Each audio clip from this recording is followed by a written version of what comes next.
दोस्तों, मनुष्य जैसे कर्म करता वैसा ही फल उसका इकट्ठा होता रहता है। कुछ लोग सोचते हैं कि उनसे बुरे कर्म बन गए तो उनकी सोच यह होती है कि वह आत्महत्या करके इस जीवन को खत्म कर लेंगे तो उन्हें इस दुख से मुक्ति मिल जाएगी। लेकिन ऐसे सोच रखने वाले लोग अज्ञानी होते हैं। वह यह नहीं जानते कि चाहे कुछ भी कर लो, लेकिन कर्मों का फल तो भुगतना ही पड़ता है।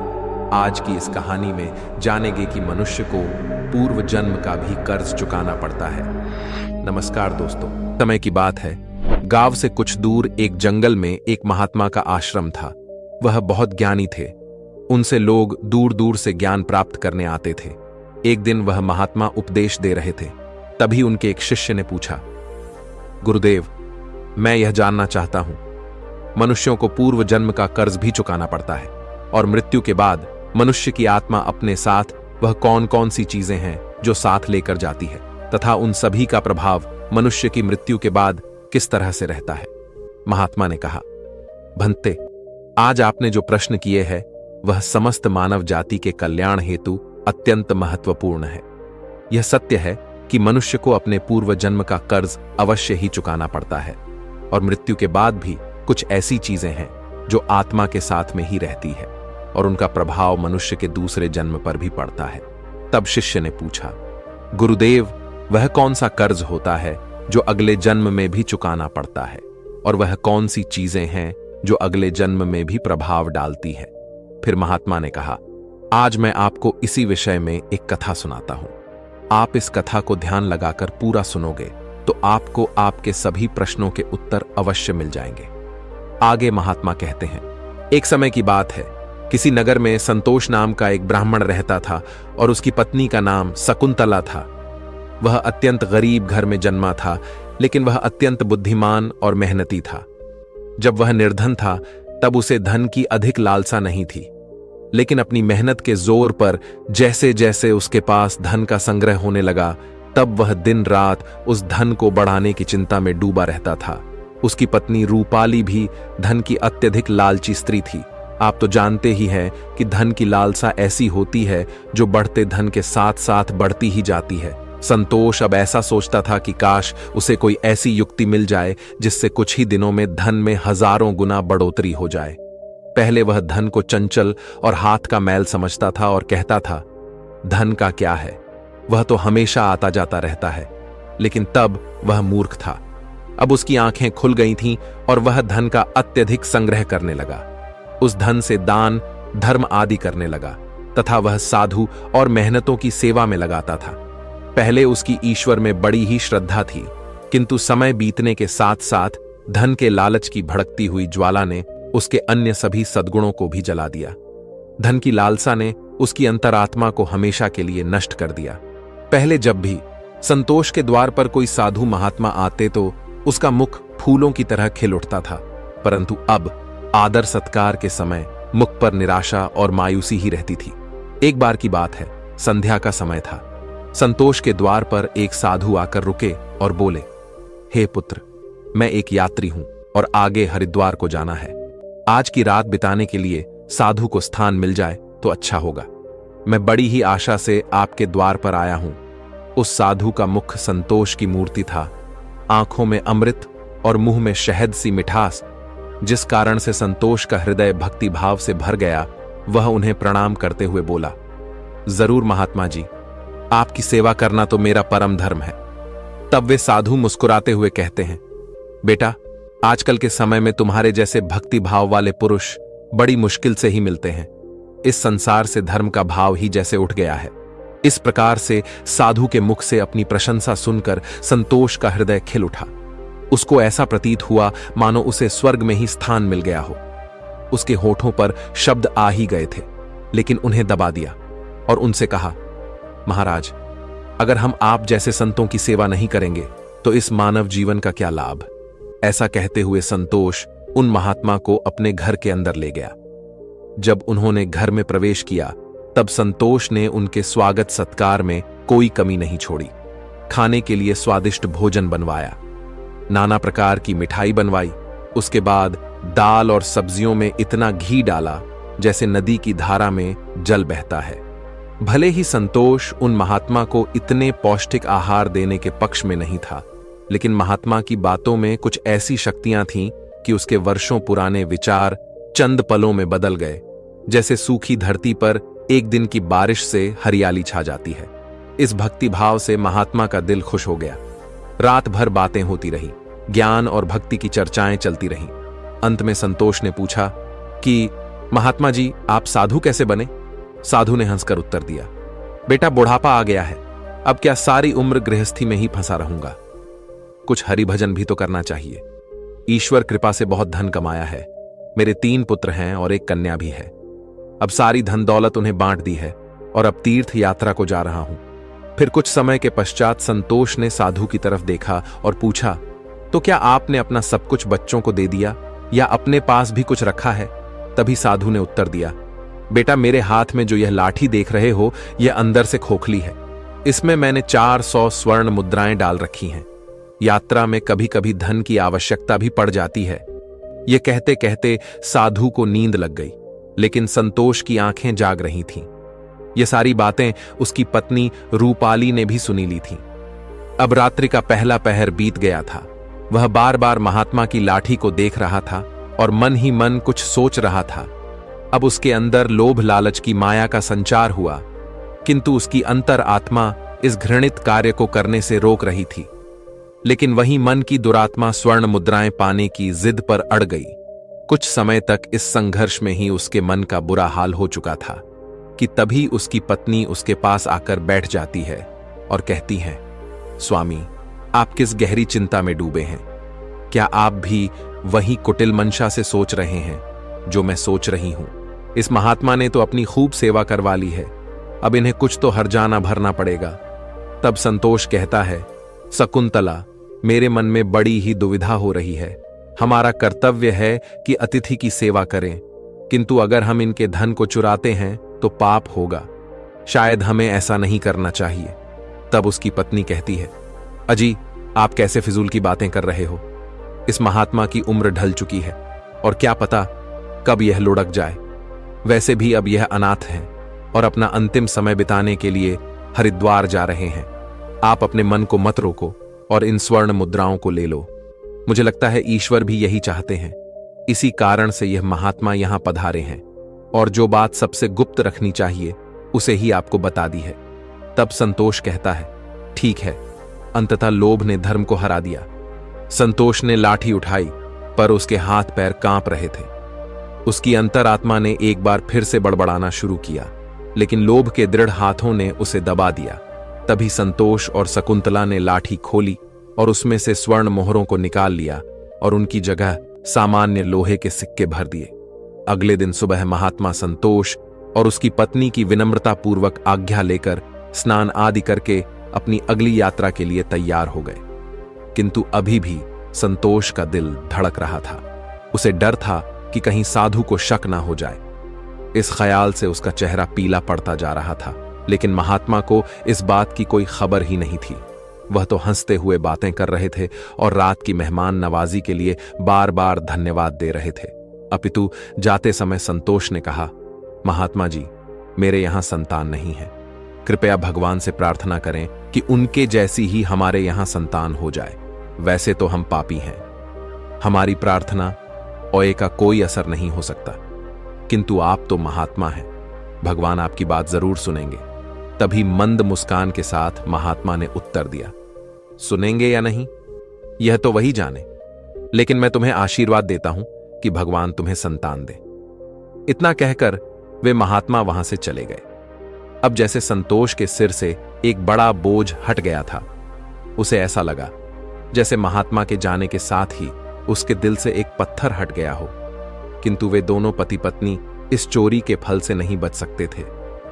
यह बात संतोष का मन और मस्तिष्क भी अनुभव कर रहा था, परंतु वह इस चोरी के प्रकट होने से बहुत डरता था। चोरी का प्रकट होना प्रत्यक्ष था, किंतु उसका फल भविष्य के किसी पर्दे में चुपचाप छिपकर सही अवसर की प्रतीक्षा में था। मनुष्य वर्तमान समय के सामने भविष्य की परवाह नहीं करता है। वहीं दूसरी ओर जब वह महात्मा हरिद्वार पहुंचे तो उनका हृदय अत्यंत प्रसन्न हो गया। यहां साधु संतों को देखकर ऐसी प्रसन्नता हुई मानो उन्हें सभी देवताओं के साक्षात दर्शन हो गए हों। उनका मन ईश्वर भक्ति में लीन हो गया। फिर रात को महात्मा वहीं संतों के साथ आश्रम में सो गए। फिर अगले दिन स्नान करके उन्होंने उस मंदिर के मुख्य रसोइये को बुलाकर कहा, मैं यहां श्रद्धा हेतु आने वाले सभी यात्रियों के लिए अन्नदान करना चाहता हूं। यही एक इच्छा मेरी बाकी है। कृपया आप हमें बताएं कि सभी लोगों के भोजन, निवास और वस्त्र दान के लिए कितना खर्च हो सकता है। तभी उस व्यक्ति ने कुछ हिसाब करते हुए बताया कि महाराज, अन्नदान, निवास और वस्त्रदान और अन्य सभी प्रकार के कार्यों के लिए कुल 300 स्वर्ण मुद्राएं लग सकती हैं तथा 20-30 से कम अधिक लग सकती हैं। क्या आपके पास इतना ज्यादा और पर्याप्त धन है? महात्मा ने कहा, ठीक है, मैं इसका प्रबंध करता हूं। महात्मा ने कहा, आप बस कल के सभी कार्यक्रमों का आयोजन करो। कहकर वे गंगा स्नान के लिए चले गए। फिर अगले दिन उनके कहे अनुसार उस रसोइये ने पूरा आयोजन किया। हरिद्वार के परिसर में बड़ी ही धूमधाम और खुशी के साथ अन्नदान, वस्त्रदान, भजन आदि कार्यों को संपन्न किया। वहां मौजूद सभी लोग देखकर खुशी से कहने लगे, महात्मा स्वयं गरीब होकर कितने उदार हैं और जिनके पास धन की कोई कमी नहीं होती। वे व्यर्थ के दिखावे में लुटा देते हैं, परंतु धर्म की राह पर एक कौड़ी भी खर्च नहीं करते। यह एक नेक दिल मनुष्य है जिसने अपना धर्म समझा और धर्म के सामने धन का मोह नहीं देखा। अपनी प्रशंसा सुनकर महात्मा की खुशी का कोई ठिकाना न रहा। उनका हृदय आनंद से प्रसन्न हो रहा था, किंतु दूसरी ओर उसका भाग्य रो रहा था। जब संध्या हुई, महात्मा ने अपने कमरे का दरवाजा बंद किया और लाठी को खोलकर देखा तो लाठी के अंदर लोहे के सिक्कों को देखकर उसका हृदय कांप गया। उसे ऐसा प्रतीत हुआ मानो वह कोई भयानक स्वप्न देख रहे हों। उसे अपनी आंखों पर यकीन नहीं हो रहा था। वह चाहते थे कि यह स्वप्न जल्द से जल्द टूट जाए, पर यह कोई ऐसा स्वप्न नहीं था जिससे नींद खुल जाए। उसने बार बार अपनी आंख मलमल कर देखा, पर सिक्के वहीं थे, लोहे के। अब उस महात्मा को थोड़ी ही देर में रसोइये को हिसाब करके उनका धन लौटाना था। उसने सोचा, अब क्या होगा? अपमान की छवि उसकी आंखों के सामने खींच गई। वह कहने लगा, हे प्रभु, आप मुझे क्षमा करें। महात्मा कांपते हुए खड़े हो गए। उन्हें अपमान का ख्याल अपमान से भी ज्यादा डरावना लग रहा था। अब उनमें इसे सहन करने की शक्ति नहीं थी। वे कुछ देर तक सोते रहे और उन्होंने अचानक से दरवाजा बंद कर लिया और साथ ही उम्मीदों के द्वार भी बंद हो गए। महात्मा ने चारपाई की रस्सियों को निकाला और उन्हें छत से लटका दिया। अब मौत दरवाजे पर खड़ी थी कि तभी महात्मा की अंतरात्मा ने उपदेश दिया। दिमाग ने भी सलाह दी कि यह तुम क्या कर रहे हो? आत्महत्या सबसे बड़ा निंदनीय कर्म है, ऐसा मत करो। पर निराशा ने हर तरफ से हरा कर रख दिया। महात्मा का चेहरा मृत व्यक्ति की तरह सफेद पड़ गया था। तब उसने चारपाई पर खड़े होकर अपनी गर्दन में फंदा डाला और कांपते हुए पैरों से चारपाई को ठोकर मार दी। वह महात्मा फांसी पर झूल गए और उसकी मौत हो गई। जहां सुबह बहुत सुखपूर्वक और शांत थी, लेकिन किसे पता था कि शाम इतनी दुखद होगी। कुछ ही समय बाद यह घटना का चारों ओर फैल गई। यह सब देखकर उस रसोइये ने ही महात्मा का अंतिम संस्कार किया और फिर से भगवान का नाम लेकर अपने काम में लग गया।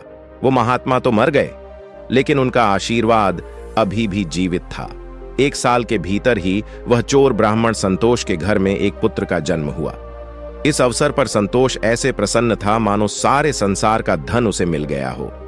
अब तो अंधेरे घर में प्रकाश छा गया था। उसके पैर धरती पर ना पड़ते थे। उसने बालक का नामकरण संस्कार बड़ी ही धूमधाम से किया। इस उत्सव के अवसर पर एक नगर भोज दिया गया। उस दिन संतोष ने अपनी सारी जिंदगी की कंजूसी निकाल दी और धन को पानी की तरह बहाया और बालक का नाम संकेत रखा गया। संकेत बहुत ही सुशील और भगवान का उपासक बालक था। उसकी तीक्ष्ण बुद्धि देखकर आश्चर्य होता था। लोग कहते थे कि यह कुल का नाम बढ़ाएगा। संतोष यह सुनकर फूला न समा आता था। इसी प्रकार 5 वर्ष बीत गए। संकेत शिक्षा ग्रहण करने हेतु आश्रम में गया। वहां भी उसके गुणों का विकास होने लगा। वह हमेशा अपनी कक्षा में प्रथम आया करता था। संतोष यह देखकर ईश्वर को धन्यवाद करता था, लेकिन कभी कभी जब उसे उस महात्मा के साथ अपने दुर्व्यवहार की याद आती तो उसके दिल में चुभन होती और उसकी आत्मा पर एक अनजाना सा डर छा जाता था। उसे बार बार अपने ऊपर गुस्सा आता था। वह अक्सर मन ही मन दुखी होते रहता और मन ही मन कहता कि मेरी बुद्धि कैसी खोटी थी, मैंने ऐसी मूर्खता क्यों की। लेकिन बीता हुआ समय उसके हाथ में नहीं आ सकता था। उसने स्वर्ण की 400 मोहरों को एक लाल वस्त्र में बांधकर संदूक में रख दिया और यह निश्चय किया कि वह उस महात्मा को वापस दे देगा। फिर उसने महात्मा की खोज शुरू कर दी। कई लोगों को भेजा, लेकिन वह उस महात्मा तक नहीं पहुंच सका। इतना समय बीत गया कि अब संतोष उस घटना को भूल गया, परंतु स्वर्ण मुद्राएं अभी भी एक लाल वस्त्र में लिपटी हुई उसी संदूक में पड़ी थी। समय गुजरता गया और संकेत अब 21 वर्ष का हो गया था। साथ ही उसे एक बीमारी ने जकड़ रखा था और संकेत के इलाज में काफी धन का खर्च हो रहा था। फिर एक दिन अचानक संतोष अपनी पत्नी शकुंतला और बेटे संकेत के साथ हरिद्वार के लिए निकल पड़ा। वहां पहुंचकर वे एक आश्रम में ठहरे। वहां संतोष को पता चला कि उनके बेटे संकेत का व्यवहार साधुओं जैसा हो रहा है। उसके अंदर वैराग्य आ रहा है। वह दिन रात साधुओं के डेरे में समय बिताता और जब भी किसी दीन दुखी या गरीब को देखता तो उसकी मदद करता था। इसे देखकर संतोष बहुत परेशान होता था, पर वह कुछ कर नहीं पाता था। संकेत उसकी इकलौती संतान थी। उसका मुख देखकर संतोष का क्रोध शांत हो जाता था। वह बहुत सोचता था, परंतु संकेत के इस स्वभाव का कारण उसे समझ में नहीं आता था। फिर दूसरे दिन संध्या के समय संतोष भजन कर अपने आश्रम की तरफ लौट रहा था कि रास्ते में एक बूढ़ा आदमी उसे रोता हुआ मिला। तब संकेत ने आश्चर्य से पूछा, भाई रोते क्यों हो? तब वह बूढ़ा आदमी कहने लगा, बेटा क्या कहूं, कहते हुए लज्जा आती है। अगर तुम जानना ही चाहते हो तो सुनो, मैं गंगा जी में डूबकर अपना जीवन समाप्त करने जा रहा हूं, क्योंकि मुझे व्यापार में घाटा हुआ है और मेरे सिर पर बहुत सारा कर्ज है। संकेत कहता है, पर यह तो छोटी सी बात है। उस बूढ़े व्यक्ति ने अजीबोगरीब नजरों से संकेत की ओर देखते हुए कहा, मुझे अपना कर्ज चुकाना है, नहीं तो मेरे पास आत्महत्या करने के अलावा कोई विकल्प ही नहीं है। तब संकेत कुछ देर तक चुप रहा। यह मौन उस दुर्भाग्यशाली बूढ़े व्यक्ति के लिए एक उम्मीद बन रहा था। उसके आंसू थम गए और फिर संकेत ने पूछा कि महाराज, आपको कितने धन की आवश्यकता है? कृपया आप हमें बताएं। दोस्तों, जब इंसान निराश हताश होता है तब उसे हर कदम पर उम्मीद नजर आती है। उस बूढ़े व्यक्ति ने हिसाब लगाकर जवाब दिया और कहा कि मेरे सिर पर लगभग 400 स्वर्ण मुद्राओं का कर्ज है। संकेत फिर से कुछ देर के लिए चुप रहा। फिर उसने कहा, महाराज आप चिंता मत करो, आप बस इसी गंगा के तट पर मेरी प्रतीक्षा करो। मैं बस अभी वापस आता हूं। आपके लिए मैं कहीं से धन का संग्रह करके लाता हूं। तब बूढ़े आदमी ने कहा, बेटा यहीं पास में ही मेरी एक धर्मशाला है, तुम वहीं आ जाओ। उसी समय संकेत भागते हुए वापस आश्रम में आ पहुंचा। उस समय उसके हृदय में हलचल सी मची हुई थी। उसका चित्त व्याकुल था। वह चाहता था कि जितनी जल्दी हो सके बूढ़े बाबा का संकट दूर कर दे। उसे दिव्य शक्ति ने विश्वास दिला दिया था कि इस बूढ़े बाबा की सहायता करना मेरा धर्म है। वह एक विशेष भावुकता के साथ अपने आश्रम पर पहुंचा। तब उसके माता पिता कहीं बाहर गए हुए थे। अब संकेत का रास्ता साफ हो गया था। उसने संदूक पर जो ताला लगा हुआ था उसे एक पत्थर से तोड़ दिया। फिर संदूक को खंगालना शुरू कर दिया। निराशा ने अपनी जगह बना ली थी, लेकिन आशा ने बंधन बांध दिए थे। तभी अचानक आशा की एक किरण नजर आई। संकेत के हाथ में वह लाल वस्त्र आ गया। उसने उसे कांपते हाथों से खोला और उसका दिल कमल की तरह खिल उठा। उस रुमाल में पूरी 400 स्वर्ण मुद्राएं थीं। यह वही सोने की मुद्राएं थीं जिन्हें संतोष ने कभी एक महात्मा से चुराया था। जब मुद्राओं की गिनती की तो वे पूरी 400 ही निकली। संकेत का दिल प्रसन्नता से भर गया। उसने वह मुद्राएं अपनी जेब में डाली और वस्त्र को वापस संदूक में रख दिया और अति उत्साह के साथ उसी बूढ़े बाबा के पास जा पहुंचा और उन्हें वह मुद्राएं दे दी। दोस्तों, हर व्यक्ति को पूर्व जन्म का कर्ज चुकाना ही पड़ता है। यह बूढ़े बाबा वही रसोइये हैं जिन्होंने उस महात्मा का अन्नदान और भंडारे का आयोजन किया था, किंतु उनके आत्महत्या करने के कारण इनके ही धन की हानि हुई थी। और संकेत वही महात्मा है जो संतोष के घर में जन्म लेकर अपना कर्जा चुकाकर मुक्त हुआ है। दोस्तों, अब आगे सुनो। होनी को कुछ और ही मंजूर था। जब संकेत वापस लौटा तो उसके मन में एक अनोखी शांति थी, मानो कि उसका जन्म इसी कार्य को पूर्ण करने हेतु हुआ था। अब उसकी बीमारी ने उसके ही प्राणों की आहुति ली। वहीं जब दूसरे दिन सुबह यह बात संतोष और शकुंतला को पता चली कि उनका पुत्र मृत्यु को प्राप्त हो चुका है, तो इस दुख के कारण उनका हृदय अत्यंत पीड़ा से भर गया और निराशा के साथ उन्होंने भी अपने प्राणों को त्याग दिया। जब उन तीनों की मृत्यु हुई तो उसी रसोइये ने उनका अंतिम संस्कार किया। जब उन तीनों की आत्माओं को यमराज के दरबार में लाया गया, तब यमराज ने संकेत को स्वर्ग में भेज दिया। वहीं दूसरी ओर संतोष और उसकी पत्नी शकुंतला को घोर नरक में डाल दिया। तत्पश्चात उन दोनों को ही अपाहिज बनाकर धरती लोक पर कुत्ते के रूप में जन्म देकर वापस भेज दिया। दोस्तों, जो भी मनुष्य अपने जीवन में कर्ज नहीं चुकाते हैं, उन्हें जन्म जन्मांतर तक कष्ट भोगने पड़ते हैं। इसीलिए मनुष्य को किसी भी प्रकार के एहसान और कर्ज को चुकता करना चाहिए। दोस्तों, महात्मा आगे कहते हैं, हे भंते, आपके दूसरे प्रश्न के अनुसार मृत्यु के पश्चात भी 5 ऐसी चीजें हैं जो शरीर का साथ नहीं छोड़ती हैं और मृत्यु के पश्चात भी उस आत्मा के साथ ही रह जाती। यानी मृत्यु के पश्चात जब आत्मा दूसरे शरीर में प्रवेश करती है तो यह चीजें आत्मा के साथ उस नए शरीर में प्रवेश कर जाती हैं। कामना वह पहली चीज है जो मनुष्य की मृत्यु के साथ ही रहती है और अगले जन्म में भी उसके साथ रह जाती है। दूसरी है कर्म। मनुष्य इस जीवन में पुण्य कर्म और अच्छे कर्म करता है तो अगले जन्म में भी उस मनुष्य को सुख, शांति और समृद्धि की प्राप्ति होती है। तीसरी है वासना। वासना भी कामना का ही एक प्रकार है। वासना एक ऐसी चीज मानी जाती है जिसका कोई भी अंत नहीं है। मृत्यु की चौखट पर आए हुए लोग भी वासना से मुक्त नहीं हो पाते हैं। इस सांसारिक सुख की चाहत और काम की इच्छा वासना कहलाती है। मन की शांति और ज्ञान ही एकमात्र वस्तु है जो वासना से मुक्ति दिलवा सकती है। चौथी है स्मृति या ज्ञान। बुद्धिमान मनुष्य हमेशा ही बुद्धिमान और विवेकशील रहते हैं, जिस कारण से उन्हें जल्दी मुक्ति की प्राप्ति होती है। और पांचवी बात है कर्ज। यह एक ऐसी चीज है जो मनुष्य के मरने के बाद भी उसका पीछा नहीं छोड़ती है। अगर किसी से कर्ज लिया है तो उसे मरने से पहले जरूर छू देना चाहिए। लिया गया कर्ज और दिया गया कर्ज जन्म जन्मांतर तक उस मनुष्य के साथ ही रहता है। अगर कोई मनुष्य कर्ज लेकर मरता है तो उसका कर्ज परलोक में वापस मांगा जाता है, साथ ही उसे अपने कर्ज की सजा भी दी जाती है। इतना ही नहीं, पुनर्जन्म में उस कर्ज के भरण के तौर पर उस मनुष्य के शरीर के किसी भी हिस्से को अपंग या अपाहिज बना दिया जाता है। अगले मिलने वाले जन्म में भी वो व्यक्ति सुख सुविधाओं से दूर रहता है और हमेशा अपने जीवन में असफल रह जाता है। तो दोस्तों, कैसी लगी आपको ये कहानी? आप हमें कमेंट सेक्शन में जरूर बताना और अच्छी लगी हो तो इस चैनल को सब्सक्राइब जरूर कर लेना।